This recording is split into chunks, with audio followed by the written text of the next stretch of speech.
আগের ভিডিওতে তো বলেইছিলাম মামা বাড়িতে এসেছি। মামা বাড়িতে কেন এসেছি এটা হয়তো তোমরা অনেকেই বুঝতে পারছো। হ্যাঁ, আমি আমার দ্বিতীয় আইবুড়ো ভাত খেতেই মেনলি এসেছিলাম। এই যে আইবুড়ো ভাত খেতে এসেছি, এই আইবুড়ো ভাত খাওয়ার পরে তারপরে আমি আর এখানে আসতেও পারবো না, খেতেও পারবো না। একবারে হচ্ছে বিয়ের পরে আসবো।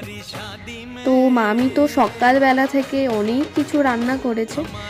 আর এই যে সাজানো, পানপাতে দিয়ে সাজানো, একটু আলপনা দিয়ে একটু ডিজাইন করা, এগুলো সব কিছু মামি করেছে।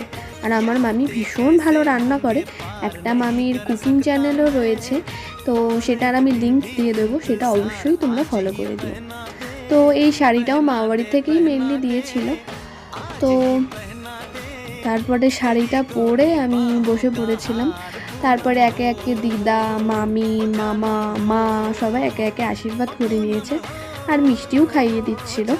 তারপরে সবার আশীর্বাদ করা হয়ে গেলে আমরা হচ্ছে সবাই মিলে খেতেও বসে পড়েছিলাম, কারণ অনেক বেলা হয়ে গিয়েছিল। সব কিছু একা হাতে সামলে করতে দেরি তো হবেই না। তো আমি, আমার বড় ভাই, দাদা, মামা সবাই একসাথে খেতে বসে পড়েছিলাম। আর আমার মা আর মামি হচ্ছে খেতে দিচ্ছিল। আর ছোট যে আমার ভাই, সে তো একদম প্রথম থেকে ঘুমাচ্ছে, মানে একটা ছবিও তার সাথে প্রথমে তোলা হয়েছিল না। তারপরে খাওয়া যখন প্রায় শেষ মুহূর্তে তখন সবে উঠেছে, তেমন ভালো ফটো ওর সাথে তোলা হয়নি। তারপরে সবার খাওয়া দাওয়া শেষ হয়ে গেলে আমি একটু ছাদে চলে গিয়েছিলাম। মামি কয়েকটা ভিডিও করে দিয়েছে, একটু ফটো তুলে দিয়েছে।